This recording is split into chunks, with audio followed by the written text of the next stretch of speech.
ప్రజా వ్యతిరేక పాలన పైన పూర్తిగా వ్యతిరేకంగానే మేము ఉద్యమిస్తాము. వాళ్ళ పాలనను ప్రజా వ్యతిరేక విధానాలను పూర్తి స్థాయిలో ఎండగడతాము.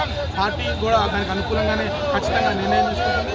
పార్టీ మీకు జారీ ఏ విధంగా చేస్తుందో దానిపైన మేము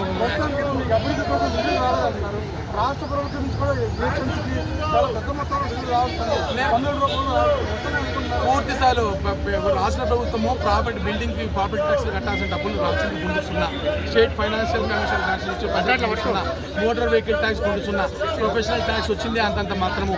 ఈరోజు స్టాంప్ డ్యూటీ పేరుతో ఇస్తాను 3,000 కోట్ల రూపాయలు కూడా ఇచ్చింది గుండుస్తున్నా, ఏమి లేవు బేసికలీ. కాబట్టి పూర్తి స్థాయిలో ఈ లోపభూయిష్టమైనటువంటి బడ్జెట్ కేవలం అంకెల గారికి మాత్రమే ఇచ్చింది గుండుస్తున్నా. 1,200 కోట్ల రూపాయలు లాస్ట్ టైం ఇస్తాను పాలాభిషేకం చేశారు, ₹1 కూడా ఇల్లే. ఎందుకు ఇల్లే? మళ్ళీ ₹1 కూడా ఇచ్చినప్పుడు 3,000 కోట్ల రూపాయలు ఇస్తామని చెప్పి మళ్ళీ క్యాపిటల్ ఇన్కమ్లో ఎందుకు పెట్టారు, క్యాపిటల్ రెవెన్యూస్లో ఎందుకు పెట్టారు? పెట్టినప్పుడు అది రానప్పుడు మళ్ళీ ఏం చేస్తారు? అప్పుడు చేసుకుని వస్తుంది, మళ్ళీ విశాఖం చేసుకొని వస్తుంది. 2,000 కోట్ల రూపాయలు వడ్డీగా కడుతుంది చేసి ఆ భారాన్ని తగ్గించుకునే ప్రయత్నం చేయరు. 6,000 కోట్ల రూపాయలు అప్పులు ఉన్నాయి, ఆ భారాన్ని తగ్గించుకునే ప్రయత్నం చేయరా? ఈరోజు కాంట్రాక్టర్ బిల్లులు 10 నెలల నుంచి లేవు, ఆ భారాన్ని తగ్గించుకునే ప్రయత్నం చేయరా? డెవలప్మెంట్ ఏ విధంగా ముందుకు తీసుకెళ్తామని పడతాం.